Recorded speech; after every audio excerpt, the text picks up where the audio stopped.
حضرت ابو بکر صدیق رضی اللہ تعالیٰ عنہ ان خوش نصیب لوگوں میں سے ہیں جن کو سب سے پہلے حضور کے دامن پاک سے وابستہ ہونے کی سعادت نصیب ہوئی۔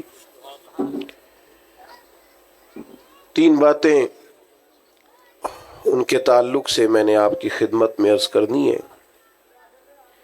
سب سے پہلی بات تو یہ ہے کہ اللہ تعالیٰ نے انہیں انتہائی مضبوط، طاقتور اور توانا ایمان عطا فرمایا۔ قرآن مجید میں اللہ کریم نے فرمایا والذی جاء بالصدق وصدق بہ، ایک وہ شخصیت جو سچ لے کے تشریف لائی اور دوسری وہ جنہوں نے اس کی تصدیق کی۔ اولئک ھم المتقون، یہی لوگ پرہیزگار ہیں، یہی لوگ متقی ہیں۔ حضرت مولا علی شیر خدا کرم اللہ تعالی وجہہ الکریم ارشاد فرماتے ہیں کہ یہاں سچ لے کے لانے والی شخصیت نبی پاک علیہ السلام کی ہے اور تصدیق کرنے والی ذات جناب ابو بکر صدیق کی ہے۔ حضرت ابو بکر صدیق رضی اللہ تعالیٰ عنہ نے فوراً اس سچ کی تصدیق کی جو حضور لے کر کے تشریف لائے۔ بہت سارے لوگ ایسے ہوتے ہیں جن کے شعور کی آنکھیں کھل جاتی ہیں، وہ ضمیر کی نہیں کھولتے۔ شعور تو ابو سفیان کا بھی بڑی جلدی بیدار ہو گیا تھا، لیکن بڑی دیر کے بعد جا کے انہوں نے کلمہ پڑھا رضی اللہ تعالی عنہ، بڑی جلدی پہچان گئے چیزوں کو۔ ابو جہل، ابو البختری، عتبہ، عتیبہ، شیبہ، بلکہ اخنس بن شریک سے جب ابو جہل نے کونے میں جا کے پوچھا اور اس نے ابو جہل سے پوچھا کہ تمہاری رائے کیا ہے، تو انہوں نے کہا رائے تو یہی ہے کہ حضور جو فرماتے ہیں حق اور سچ ہے۔ اس کا مطلب ہے شعور کی آنکھیں تو کھل گئی تھیں۔ جب تنہائیوں میں یہ کہا کرتے تھے کہ کریم کی ہر بات سچ ہے، تو شعور تو بیدار ہو گیا تھا، لیکن ضمیر کو دبائے رکھا۔ ماشاءاللہ مفتی صاحب بھی تشریف لے آئے۔ ضمیر کو دبائے رکھا۔ حضرت ابو بکر صدیق رضی اللہ تعالیٰ عنہ کا کمال یہ ہے کہ جب ان کے شعور کی آنکھیں کھلی نہ کہ دین حق اور سچ ہے، پھر انہوں نے کسی اور طرف نہیں دیکھا، فوراً اپنی ضمیر کی آواز پہ لبیک کہا اور نبی پاک کا کلمہ پڑھ لیا۔ یہ بڑی انفرادیت ہے، اس کو سمجھیے گا۔ بہت سارے لوگوں کو شعوری طور پر سمجھ آ جاتی ہے حق اور سچ کیا ہے، لیکن وہ بیچارے ضمیر کو دبائے رکھتے ہیں، اپنے آپ کے ساتھ جنگ کرتے رہتے ہیں، حق کو قبول نہیں کرتے۔ حضرت صدیق اکبر کی زندگی کا یہ پہلا سبق کہ جب کسی کو پتہ چل جائے حق فلاں چیز ہے، تو پھر قرآن مجید کہتا ہے وَلَا تَلْبِسُوا الْحَقَّ بِالْبَاطِلِ وَتَكْتُمُوا الْحَقَّ وَأَنْتُمْ تَعْلَمُونَ، حق کو باطل سے نہ ملاؤ اور جان بوجھ کر حق نہ چھپاؤ۔ تم علم رکھتے ہو، جان بوجھ کے چھپا رہے۔ تو جب پتہ چل گیا حق کیا ہے، درست کیا ہے، ٹھیک کیا ہے، پھر اسے قبول کیا جائے، پھر تردد نہ کیا جائے۔ ہمارے ہاں بہت سارے لوگ سمجھتے ہیں دین پر ہی چلنا چاہیے، یہی حق ہے، تو بھائی چلتے کیوں نہیں؟ کتاب و سنت ہی راہ نجات ہے، تو اس پر عمل کیوں نہیں کرتے؟ نبی پاک علیہ السلام کا اسوہ نور اور سیرت مقدسہ ہی صرف اور صرف نجات کی گارنٹی ہے، تو پھر دیر کس بات کی؟ جب شعور بیدار ہو گیا ہے، جب تمہیں سمجھ آ گئی ہے، پھر اپنے ضمیر کو جگاؤ اور فوراً دین کو قبول کرو۔ میں بڑی معذرت سے عرض کروں گا، ڈھیر سارے لوگ ہیں جو گروہ پرست ہیں، حق پرست نہیں، اپنی جماعتوں کے بت پالتے ہیں، تنظیموں کے بت پالتے ہیں، وہ اپنے قبیلے کا بت پالتے ہیں، اپنے علاقے کا بت پالتے ہیں، لسانی اور علاقائی بنیادوں پر تقسیم رہتے ہیں، حق پرست نہیں ہوتے، گروہ پرست ہوتے ہیں۔ میرے گروپ نے جو کہہ دیا ہے وہ اگرچہ غلط بھی ہے، لیکن چونکہ میرے گروپ نے کہا ہے لہذا ہر حال میں اسے سپورٹ کرنا ہے۔ یہ جرت انسان میں ہونی چاہیے کہ وہ حق کو حق کہے، وہ صحیح کو صحیح کہے۔ یہ جرت جناب صدیق اکبر نے پیدا کی۔ اور بڑے دلیر آدمی تھے حضرت صدیق اکبر، جنہیں پوری طرح سارے معاشرے سے لڑنے کا حوصلہ تھا، گھر میں بھی گھر کے باہر بھی۔ اللہ نے بعد میں توفیق دی، ان کی 4 نسلیں صحابی بنی ہیں، لیکن شروع میں یہ اعلان کرنا، ان کے والد سخت ناراض ہوا کرتے تھے بعض چیزوں سے، اور پھر قبیلے سے ہم لوگوں نے تو سمجھ لیا نیکیاں بھی شاید جمہوری ہوتی ہیں، سارے کریں گے تو میں بھی کروں گا، جی فلانا کام کوئی نہیں کر رہا میں کیوں کروں۔ نیکیاں جمہوری نہیں ہوتی، ملک جمہوری ہے، نیکیاں جمہوری نہیں ہوتی، نیکی تو نیکی ہوتی ہے، کوئی کرے نہ کرے ہم نے کرنی ہے۔ تو حضرت صدیق اکبر کا یہ پہلا اعزاز، اس کو سمجھیں کہ انہوں نے دین حق کو قبول کیا، اور نبی پاک علیہ السلام نے اس بات کو بطور اعزاز کے بیان کیا ہے، بطور فضیلت کے، یہ ان کی انفرادیت کے طور پر نبی پاک نے اس کو بیان کیا ہے۔ حضور علیہ الصلوۃ والسلام نے ارشاد فرمایا کہ میں نے جس کے سامنے بھی دین پیش کیا ہے اس نے تردد کیا۔ کچھ لوگوں نے دلیل مانگی، حضور کے پاس دلیلوں کی کمی تو نہیں، سرکار تو خود سراپا دلیل ہے۔ یا ایھا الناس قد جاءکم برہان من ربکم، اے لوگو یہ محبوب تمہارے پاس رب کی دلیل بن کے آئے۔ کریم فرماتے ہیں جس کے سامنے بھی دین پیش کیا اس نے تردد کیا ہے، فرمایا یہ صرف میرے ابو بکر صدیق ہیں، میں نے دین پیش کیا ہے لیٹ کی کوئی نہیں، فوراً ہی کلمہ پڑھ کے مسلمان ہوگا۔ حق کو فوراً قبول کرنا، اور فوراً حق کی تصدیق کرنا، اور فوراً حق کے سامنے سر کو جھکانا، یہ پہلا سبق ہے جناب صدیق اکبر کی زندگی کا۔ دیٹ نہ کریں، کمزور نہ بنیں، ٹوٹتی بکھرتی رائے والے نہ بنیں، کمزور ارادوں والے نہ بنیں، حق جب نصیب ہو اسے قبول کریں۔ دوسری بات، اسلام یہ کہتا ہے کہ جب تم کلمہ پڑھ لو نا پھر پورے کے پورے دین میں آؤ۔ یا ایھا الذین آمنوا ادخلوا فی السلم کافہ، اے ایمان والو دین میں پورے پورے داخل ہو جاؤ۔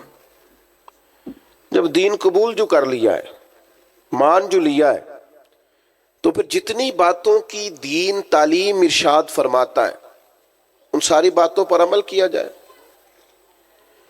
اپنے آپ کو سراپا نیکی بنایا جائے، سراپا خیر ہو انسان کا وجود، جتنی نیکیاں سوسائٹی میں وہ کر سکتا ہے وہ ساری کرنے کا اس کے اندر جذبہ ہو، شوق ہو۔ ہم کیا کرتے ہیں، نیکیاں کرتے ہیں لیکن خالص دینی کاموں کو بھی دنیا داری بنا لیتے ہیں۔ جنازہ پڑھنا خالص دینی کام ہے، نبی پاک علیہ السلام نے فرمایا ایک مسلمان کا دوسرے مسلمان پر حق ہے، جو حقوق مومن کے مومن پہ ہیں ان میں سے ایک حق جنازہ ہے، لیکن وہ ہم کس لیے جاتے ہیں کہ میرا تعلق بڑا ہے اس کے بیٹے سے، بھائی سے، باپ سے، تو آپ اس تعلق کی بنیاد پر گئے، حالانکہ آپ کو تو کلمے کی بنیاد پر جو تعلق تھا اس بنیاد پر جانا چاہیے۔ ہم نے کیا کیا، دینی کام تھا لیکن اس کو دنیا بنا لیا۔ یہ ہمارا مذہبی سٹیج ہوتا ہے، تو ظاہر ہے آپ اتنی بڑی تعداد میں لوگ آئے ہیں، آپ کا خیال ہے کہ ایک دیندار آدمی تقریر کرنے آ رہا ہے، لیکن اگر میرے دل میں یہ خواہش ہو کہ بڑے لوگوں میں فیمس ہو جاؤں گا اور ڈھیر سارے لوگ واہ واہ کریں گے اور گھر چاہے کہیں گے کیا بات مولانا نے کیا نقطہ بیان کیا ہے، اگر یہ میرے ذہن میں باتیں آئیں گی تو میں نے دینی کام کو بھی دنیا بنا لیا ہے، ترویج شریعت کے کام کو میں نے ذاتی شہرت کا ذریعہ بنا لیا۔ یہ دینی کام دنیا بن جائے۔ دین میں پورے پورے داخل ہونے کا مطلب یہ ہے کہ آپ سراپا خیر بن جائیں، پھر آپ ہر وہ نیکی جس کو دین نیکی کہتا ہے اسے کریں، اور ہر وہ چیز جس سے دین روکتا ہے اس سے رکیں۔ حضرت حسن بصری رضی اللہ تعالیٰ عنہ سے کسی نے کہا تقویٰ کیا ہے، فرمایا جہاں جانے کا رب نے حکم دیا ہے وہاں غیر حاضری نہ کرنا، اور جہاں جانے سے اس نے منع کیا ہے وہاں نظر کبھی نہ آنا، یہ متقی ہونے کی علامت۔ حضرت صدیق اکبر کا آپ سراپا دیکھیے، نبی پاک علیہ السلام نے صحابہ سے فرمایا یہ دیکھیں ہو سکتا ہے معاذ اللہ کسی کے دل میں خیال ہو کہ یہ شاید کوئی معمولی چیزیں ہیں، لیکن یہ تعمیر شخصیت میں اور کردار سازی میں کلیدی حیثیت رکھتی ہیں یہ چیزیں۔ حضور نے صحابہ سے پوچھا بتاؤ بھئی آج جنازے میں کسی نے شرکت کی ہے؟ تو تمام خاموش تھے۔ جناب صدیق اکبر نے ہاتھ کھڑا کر کے عرض کی حضور مجھے اللہ نے یہ سعادت عطا کی۔ نبی پاک علیہ السلام نے فرمایا آج تم میں سے کوئی روزہ دار بھی ہے؟ عرض کی یا رسول اللہ مجھے اللہ نے توفیق دی ہے۔ صرف حضرت صدیق بولے۔ پھر نبی رحمت صلی اللہ تعالی علیہ وسلم نے پوچھا آج کسی نے کسی مسکین کو کھانا کھلایا؟ سب خاموش تھے، صرف حضرت صدیق کو آج یہ اعزاز حاصل ہوا۔ ہاتھ کھڑا کر کے عرض کی یا رسول اللہ مجھے یہ موقع ملا۔ یعنی جس سوال پر سرکار استفسار کرتے اسی سوال کے جواب میں جناب صدیق اکبر ہاتھ کھڑا کر کے کہتے یا رسول اللہ مجھے یہ موقع ملا۔ آپ بات کو سمجھیں، جب دین قبول کر لیا پھر سراپا نیکی بن جائے، پھر جو بھی خیر کا کام حضور علیہ السلام نے فرمایا کسی نیکی کو بھی معمولی نہ سمجھو، کسی نیکی کو بھی معمولی نہ جانو، یہاں تک کہ کچھ نہ ہو سکے تو اپنے بھائی سے مسکرا کے بات ہی کر لو۔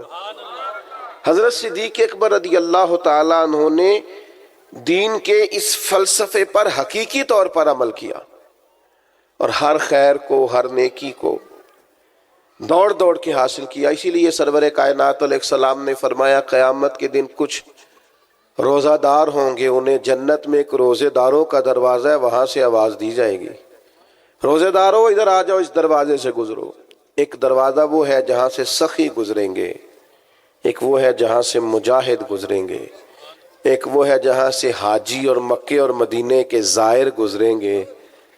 حضرت صدیق نے عرض کی حضور میں کس دروازے سے گزروں گا؟ فرمایا ابو بکر سارے دروازے منتظر ہوں گے کہ کبھی ابو بکر یہاں سے گزر جائے نا، کبھی یہاں سے گزر جائے نا، کبھی یہاں سے گزر جائے نا۔ کیوں؟ اس لیے کہ ہر نیکی کو پہنچ کے حاصل کیا، ہر خیر کو پہنچ۔ ہم تو ویسے بھی اللہ خیر کرے کو دو ایک نیکیاں کر لیں وہ گنی ہوئی ہوتی ہیں، ہم نے وہ ساری ہمارے پاس طے ہوتی ہیں، سارا پتہ ہوتا، کتنے پیسے پچھلے سال مسجد دیے تھے پورا یاد ہے، اور بھئی جو سارا سال آپ نے اپنی ذات پر لگائے ہیں وہ بھی تو یاد ہونے چاہیے نا۔ نیکیوں کو لوگ گن گن کے شمار کر کے رکھتے ہیں جو بھولنے کی چیز تھی، اور معاذ اللہ جن کمزوریوں کو غفلتوں کو یاد کرنا تھا انہیں بھول جاتے ہیں۔ تو حضرت صدیق اکبر سراپا نیکی بن گئے، سراپا کلمہ پڑھا تو ان کا وجود سراپا ایمان تھا، سراپا خیر تھا۔ کوئی بھی ایسا کام نہ کریں اس سے محسوس ہو کہ ہم وقت ضائع کرتے ہیں، ہمیں خیر سے وابستگی نہیں ہے۔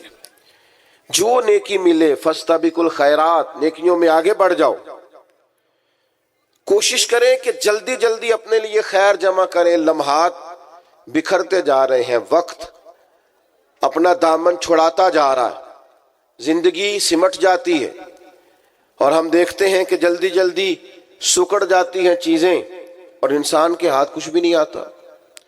تو کوشش کی جائے ہمیشہ خیر جمع کرنے کی، بڑھ چڑھ کے نیکیاں کرنے کی۔ نبی کریم علیہ السلام نے فرمایا جنتیوں کی 360 علامتیں، کسی میں ایک بھی پایا جائے تو جنتی ہے۔ آپ کی توجہ ہے میری بات پر؟ کتنی علامتیں؟ کسی میں اللہ کا ایک دعا مانگنے لگا وہ آمین کہنا ہے۔ اللہ کرے آپ موبائل کم دیکھیں اور میری بات زیادہ سنیں، آمین تو کہہ دیں، دعا میں تو شامل ہو جاؤ یار، دعا مانگی ہے۔ ان 360 یہ ساری وہی نیکیاں ہیں جو پھیلی ہوئی ہیں، خیر کرنا، پیار کرنا، عبادت کرنا، مخلوق کی خدمت میں مشغول رہنا۔ فرمایا جنتیوں کی 360 علامات ہیں، ایک بھی پائی جائے تو بندہ جنتی ہے۔ حضرت صدیق اکبر کا لہجہ ہمیشہ دھیما رہا ہے، بڑے وزادار تھے۔ فوراً عرض کی یا رسول اللہ میرے اندر بھی کو پائی جاتی ہے؟ وہ جو 360 نورانی علامات ہیں جنتیوں کی، تو کریم میرے اندر بھی کو پائی جاتی. نبی کریم نے فرمایا آپ کے اندر تو 360 ساری کی ساری پائی جاتی ہیں، ساری. انہوں نے سراپا خیر کیا، سراپا. ہم بھی بڑے مصروف لوگ ہیں. کوئی پوچھے جناب کی کیا پوزیشن ہے، کہتے ہیں بڑا مصروف ہوں. تو اگر پوچھا جائے کتنی دیر مصروف ہے تو کہتے ہیں 6 گھنٹے تو موبائل پہ مصروف ہونا. یہ جو راتیں ہیں نا، لمبی راتیں سردیوں کی، یہ تہجد پڑھنے کے دن تھے، اور یہ چھوٹے دن تھے سردیوں کے، یہ روزے رکھنے کے دن تھے. لیکن اس کے لیے جو عشاء کے بعد سو جائے، یعنی اگر 7 بجے عشاء پڑھی اور 6:15 فجر پڑھی تو اتنی لمبی رات بنتی ہے 10-11 گھنٹے کی. اور ڈاکٹر کہتے ہیں بڑا بھی زیادہ سوئیں تو 8 گھنٹے کافی ہے، تو 3 گھنٹے تو رات پھر بچ جاتی. یہ وقت تھا سحری میں اٹھنے کا. لیکن اس کے لیے جو عشاء کے بعد موبائل کی جان چھوڑے تاکہ سحری میں اٹھ سکوں. جب سوئے گا نہیں تو اٹھے گا کیسے؟ ہم اگر مزاج رکھتے ہو نا خیر کا تو اللہ تعالیٰ وقت میں بھی برکت پیدا کر دیتا ہے. کہ جو ہمارے بزرگ اتنی اتنی بڑی ضخیم کتابیں لکھ گئے، کتنی کتنی جلدیں ہیں ان کی، ان کے وقت میں برکت تھی، وقت کو مینج کرتے تھے. لیکن خوش گپیاں ہماری سیریں، ہمارا آنا جانا، ہمارا موبائل کو وقت دینا، اس نے ہمیں بڑا الجھا دیا ہے. حضرت عمر فاروق رضی اللہ تعالیٰ عنہ بیان فرماتے ہیں، کہتے ہیں ایک نابینا بیوہ اور بے اولاد خاتون تھی مدینہ منورہ میں. تو میں اس کے گھر کا کام کاج کر دیا کرتا تھا. وہ ایک دن میں گیا تو میرے سے پہلے ہی کوئی بوڑھی اماں کے گھر کا کام کر گیا. آپ غور کیجئے گا، یہ مختلف انداز میں روایت مختلف جگہوں پہ ہے. صاحب کنز المال نے اس طرح لکھی ہے جس طرح میں بیان کر رہا ہوں. کوئی مجھ سے پہلے سارے کام کر گیا. بھلا کام کیا تھے؟ گھر میں جھاڑو دینا تھا، برتن مانجنے تھے، پانی بھر کے لانا تھا. کوئی مجھ سے پہلے کر گیا. اگلے دن گیا تو پھر کوئی مجھ سے پہلے کر گیا تھا. تیسرے دن گیا تو پھر. اب میں نے کہا ڈھونڈوں تو صحیح بندہ کون ہے. فرماتے ہیں کہ میں چھپ کے بیٹھ گیا کہ میں دیکھوں تو صحیح کون ہے جو مجھ سے پہلے آتا ہے. تو کہتے ہیں سحری کا وقت تھا.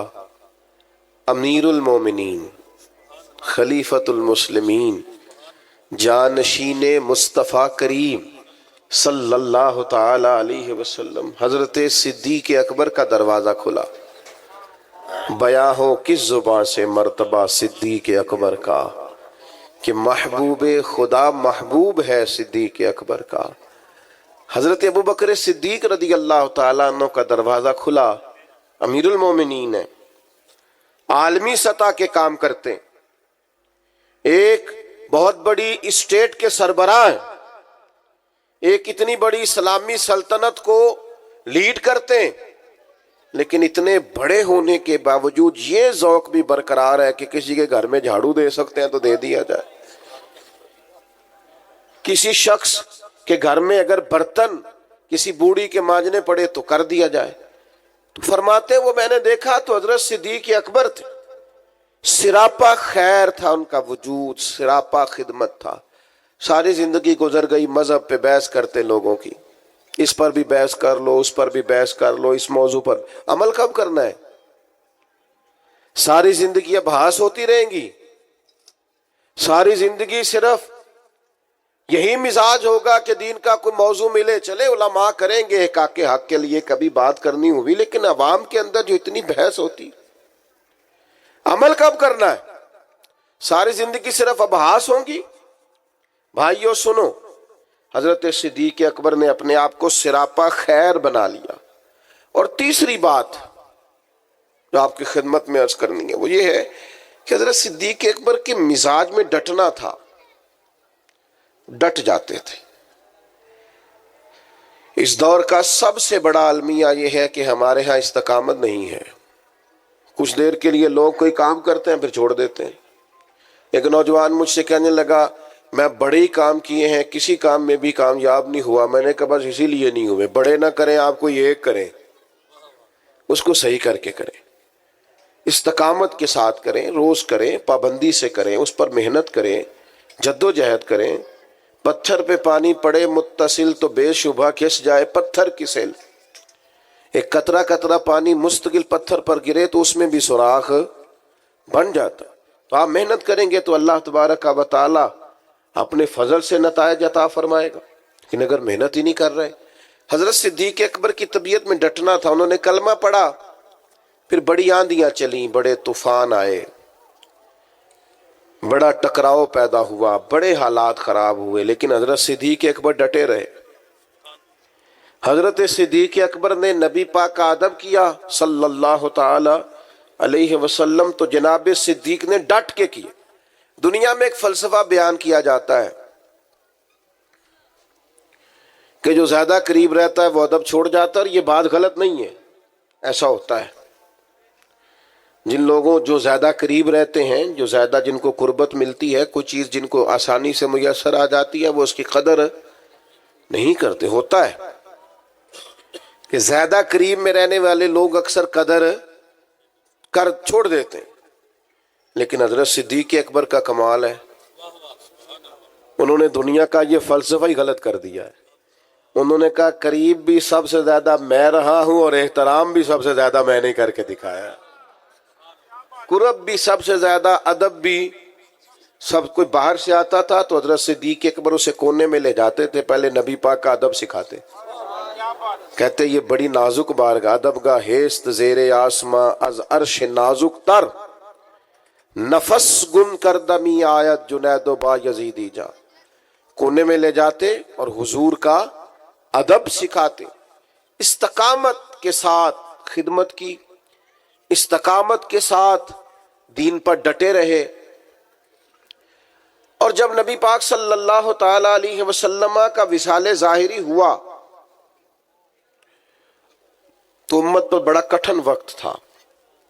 کچھ قبائل نے انکار کر دیا معاذ اللہ زکوٰۃ دینے سے، ارتداد کی طرف بڑھنے لگے۔ ایک لشکر سرکار نے روانہ کیا تھا، بعض لوگوں کی رائے ہوئی کہ اس لشکر کو ابھی نہ بھیجا جائے۔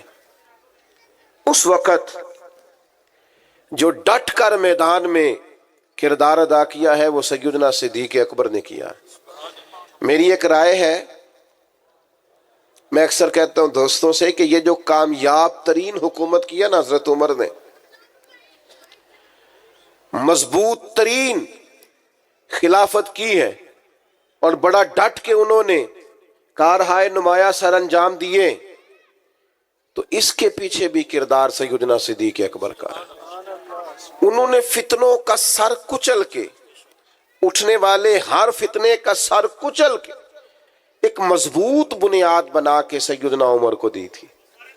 اس کا نتیجہ یہ نکلا کہ حضرت عمر کے لیے کام کرنا آسان ہو گیا، مشکلات ان کے لیے نہیں رہی۔ اور بھائی جان آپ کو اللہ لمبی زندگی، برکت، عزت، صحت والی دے، بیٹھ جائیں آپ، کتنے آپ پیارے لوگ ہیں۔ اب تو تقریر ختم ہونے لگی، بس میں اللہ تعالیٰ آپ کو سلامت رکھے، میری کچھ طبیعت بھی ٹھیک نہیں ہے اور سفر بھی لمبا کیا ہے، بات بھی میری مکمل ہو گئی اب ماشاءاللہ، لیکن ہمارے بھائی نے بھی بڑا زور لگایا، تو باقی ہمارے جو نعت شریف پڑھنے والے تو انہوں نے بھی آپ سے عرض کی کہ آپ بیٹھ جائیں، لیکن میں محسوس کرتا ہوں آپ میں کافی استقامت ہے، آپ نے بھی جو کہہ لیا ڈٹ گئے۔ اللہ تعالیٰ سب کو جزائے خیر دے، ہم سب کے حال پہ رحم فرمائے۔ اب 2-4 منٹ دے تاکہ بات مکمل ہو سکے۔ حضرت سیدنا صدیق اکبر رضی اللہ تعالی عنہ نے جو استقامت دکھائی، استقامت، فوراً لوگ ہتھیار ڈال دیتے ہیں۔ دین کے معاملے میں ڈٹنا سیکھیں۔ سارے بچے مخالف ہو بھی گئے ہیں تو کوئی حرج نہیں، آپ کھڑے تو ہوں۔ برادری ساری اگر مخالف ہو بھی گئی ہے تو کوئی مسئلہ نہیں، دین کے لیے ڈٹے تو صحیح، آپ سٹینڈ تو لیں۔ اگر آپ ڈٹیں گے تو اللہ مدد کرے گا۔ حضرت عمر رضی اللہ تعالیٰ عنہ نے آن کر کے حضرت صدیق اکبر سے یہ عرض کیا تھا کہ حضور ابھی حالات اور ہیں، آپ کم از کم یہ لشکر ہی نہ بھیجیں، مانعین زکوٰۃ معاذ اللہ منکرین، ان کے خلاف لڑنا ہے، حالات اس طرح کے نہیں ہیں، ذرا بہتری ہو جائے گی۔ تو حضرت ابوبکر صدیق جو اپنے مزاج کے لحاظ سے نرم خو تھے، انہوں نے حضرت عمر سے کہا تمہیں تمہاری ماں روئے، تم مجھے یہ مشورہ دے رہے ہو کہ وہ لشکر روک دوں جسے سرکار نے روانہ کیا ہے؟ فرمانے لگے میں مدینہ منورہ میں اکیلا بھی رہ گیا اور جنگل کے درندے آ کے مجھے نوچنے بھی لگے تو میں تنہا مقابلہ کروں گا، لیکن وہ لشکر ضرور جائے گا جسے مدینے والے محبوب نے روانہ کیا۔ یہ استقامت، یہ ٹھہرنا، ذرا کھڑے ہونا۔ اچھا کئی دفعہ ایسا ہوتا ہے وقتی طور پر حالات موافق نہیں ہوتے، حالات کی نبض دیکھ کر نہیں چلنا چاہیے، کتاب و سنت کا حکم دیکھ کر چلنا چاہیے۔ حالات موافق نہیں ہیں تو کیا ہوا، ہم حق چھوڑ جائیں گے؟ استقامت ایک نعمت ہے۔ سیدہ عائشہ صدیقہ رضی اللہ تعالی عنہ بیان فرماتی ہیں کہ نبی پاک علیہ السلام نے فرمایا اللہ کو وہ عمل زیادہ پسند ہے اگرچہ تھوڑا ہو پر روز ہو، استقامت کے ساتھ، اس کے اندر کسی قسم کی کمی نہ کی جائے، وہ عمل اللہ تبارک و تعالیٰ کو زیادہ محبوب اور زیادہ پسند ہے۔ تو بھائیو ہمیشہ ان تین باتوں پر ضرور عمل کریں۔ ایک تو حق جب مل جائے تو پھر اسے چھوڑنا، قبول کرنا ہے اسے۔ دوسری بات یہ کہ دین جب قبول کر لیا تو پھر دین کی ساری خیر پر عمل کریں، پھر جد و جہد کریں، پھر کوشش کریں کہ جو نیکی ملے اسے جلدی سے کر گزریں۔ ہمارے ہاں بہت سارے کام ہوتے ہیں ہم کر سکتے ہیں لیکن ہم توجہ نہیں کرتے، ہمارا وقت ضائع ہوتا ہے۔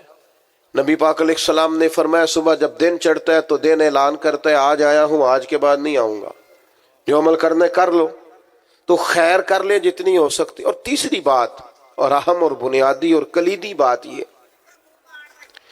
کہ دین کے مسئلے میں استقامت دکھائیں، کھڑے ہوں، ڈٹ جائیں۔ آپ حق پر کھڑے ہوں گے تو اللہ مدد فرمائے گا۔ ذرا سی بات ہوتی ہے نا شادی کے موقع پر کہ میں بھائی یہ بینڈ باجا، یہ عورتوں کی مووی، یہ تماشا میں نہیں کرنے دوں گا، اتنی سی جرت بھی لوگ نہیں کرتے، اپنے گھر میں نہیں کر سکتے۔ وہ جو سب کو دین نافذ کرنے کی بات کر رہے ہوتے ہیں وہ اپنے گھر کے اندر اتنا نفاذ نہیں کرا سکتے۔ ویسے کوئی دوست ملنے آئے تو ڈرائنگ روم میں آئے گا، مووی والے کو اجازت ہے، وہ سب بیویوں کے بیچ گھوم رہا ہے، معاذ اللہ۔ ہمیں خیال ہی نہیں آ رہا کہ اتنا بڑا ہم بربادی والا کام کر رہے ہیں۔ پہلے تو کچھ شادیوں پہ جانے کا موقع ملتا تھا تو مردوں عورتوں کے بیچ ایک پردہ لگا دیا جاتا تھا، اب تو چند شادیوں کے بارے میں خبر ملی کہ پردہ بھی اٹھ گیا ہے، اب سب اکٹھے بیٹھتے ہیں۔ اکبر الہ آبادی نے کہا تھا بے پردہ کل نظر آئیں جو چند بیبیاں، تو اکبر زمین میں غیرت قومی سے گڑ گیا، پوچھا جو ان سے بڑھ کے کہ تمہارا پردہ کدھر گیا؟ کہنے لگی وہ عقل پہ مردوں کی پڑ گیا، مردوں کی عقلوں پہ پڑ گیا، ہم اب پردہ نہیں کرتی۔ آخری گزارش میری آپ سب حضرات کی خدمت میں، وہ آپ نے نہایت توجہ سے میری بات کو سننا ہے۔ صحابہ اور اہل بیت کے معاملے میں اپنے آپ کو حساس بنائیں، کسی شخص کی کسی کمزور بات کو کبھی نہ سنیں۔ حضور کے جمیع صحابہ وہ سارے آسمان ہدایت کے ستارے، اور میرے اعلیٰ حضرت فرماتے ہیں نبی پاک کی نسل میں ایک ایک بچہ نور کا ہے، تیری نسل پاک میں ہے بچہ بچہ نور کا، تو ہے عین نور تیرا سب۔ اس کمزوری سے بچیں۔ ہم نے ان کی پیروی کرنی ہے کہ ان پر بحث کرنی ہے؟ ہمیں تو کہا گیا تھا ان کی پیروی کریں۔ آپ نے کبھی دیکھا ہے کہ اسٹوڈنٹ کلاس میں بیٹھے ہوں، ٹیچر پڑھانے کے لیے آئے تو وہ کہے کتابیں کھولیں، تو ٹیچر جواب میں کہے جناب، وہ شاگرد جواب میں کہیں کہ آپ یہ بتائیں کہ آپ کی تعلیم کتنی ہے؟ یہ شاگرد کو اجازت ہے کہ وہ کھولتا پھرے، وہ کہے جناب آپ بی اے ہیں تو بی ایڈ بھی ہیں کہ نہیں، اور اگر بی ایڈ بھی ہیں تو بتائیے کہ آپ سفارش پہ ہیں کہ میرٹ پہ ہیں؟ یہ سوال کرنے کی اجازت دیتا ہے ٹیچر؟ وہ کہتا ہے تو کتاب کھول اور سبق پڑھ، تو سبق پڑھ۔ یہ مجھ سے پوچھیں گے، ہیڈ ماسٹر صاحب پوچھیں، پرنسپل صاحب پوچھیں تو کون ہے؟ تو شاگرد ہے؟ تو بھائی صحابہ کے مشاجرات میں پڑھنے کی اجازت نہیں ہے۔ ہم نے تو ان سے فیض لینا ہے، ہم نے تو سیکھنا ہے، ہم نے تو دیکھنا ہے کہ صداقت سیکھنی ہے تو آؤ دروازہ ابو بکر پر، عدل سیکھنا ہے تو آؤ دروازہ فاروق اعظم پر، شرم و حیا